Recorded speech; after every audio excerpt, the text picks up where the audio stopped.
অনেক রাত্রে যখন কিছু একটা খেতে ইচ্ছা করে তখন আর কি করব, ঘরে আসলে কিছুই নেই। কারণ যা রান্না করেছিলাম আগেই সব খেয়ে ফুরিয়ে ফেলেছি। জাস্ট শুধু ভাত রয়েছে।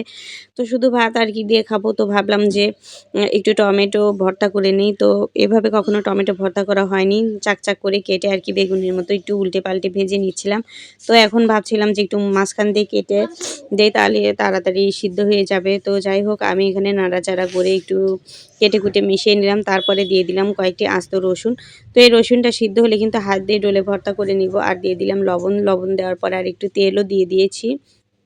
তো অফ স্ক্রিনে ওঠেনি। তো এখন কিন্তু এই টমেটোটা, ২ টো কাঁচামরিচ, ১ টা ছোট পেঁয়াজ আর একটু নিয়েছি ধনিয়া পাতা দিয়ে সুন্দর করে একদম হাতের সাহায্যে মেখে মুখে ভর্তা করে নিব। তো এই ভর্তাটা আসলেই অনেক মজা লাগে। ভাতের সাথেও দারুণ লাগবে, পরোটা, রুটি।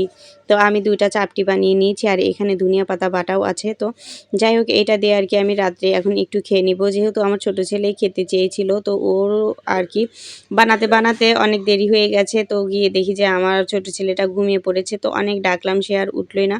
তো এই তো টমেটো ভর্তা আমি খাবো আর আমার বর খাবে। সকালবেলা আরও একটু ভর্তা করব, যেহেতু আমার টেস্ট লেগেছে। তো যাই হোক বন্ধুরা, তোমরা কিন্তু কমেন্ট করে জানাবে, কারণ তোমাদের কমেন্ট আমাকে ভিডিও বানাতে অনেক উৎসাহিত করে আর আমাকে অবশ্যই সাপোর্ট করে পাশে থাকবে। ভালোবাসা দিলে ভালোবাসা অবশ্যই